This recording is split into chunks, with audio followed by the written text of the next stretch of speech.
And కమ్మలు చూడండి, ఇవి కూడా బాగున్నాయి. బ్యాక్ సైడ్ ఇది కూడా మీకు 550 ప్లస్ షిప్పింగ్లో వచ్చేస్తుందండి. అండ్ వన్ మోర్ సెట్ అండి, లక్ష్మీ కాసులతో షార్ట్ హారం అండి. ఇది చాలా బాగా వచ్చింది, కార్వింగ్ కూడా. అండ్ పికాక్స్ వచ్చేసాయి. అండ్ ఇయర్ రింగ్స్ ఇవి కూడా బాగున్నాయి కదా.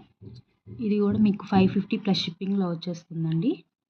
అండ్ నెక్స్ట్ గోల్డ్ ఫినిషింగ్లో ఉన్న ఒకటి నాన్ తాడు అండి. ఇది 450 ప్లస్ షిప్పింగ్లో వచ్చేస్తుంది. మీకు బ్యాక్ సైడ్ అనేది మేము థ్రెడ్ ప్రొవైడ్ చేస్తాము. అండ్ నెక్స్ట్ బ్యాంగిల్స్ అండి, ప్రీమియం క్వాలిటీ నక్షి ఫినిషింగ్లో వస్తుంది. దీన్ని మనం ఓపెన్ కూడా చేసుకోవచ్చు. ఓపెన్ వల్ల మ్యాక్సిమం 26, 28 సైజ్ వరకు పట్టచ్చు అనుకుంటున్నాను. ప్రిఫరబుల్ 26 వరకు చేసుకోండి, చాలా బాగుంది. అండ్ ఓపెన్ చేసుకొని ఇట్లా ప్రెస్ చేయడం అంతే, తీసేటప్పుడు ఈజీగా వస్తుంది. మన కలెక్షన్ కానీ మీకు ఎవరికైనా బాగా నచ్చినట్లయితే please like, share and subscribe my channel. Thank you so much.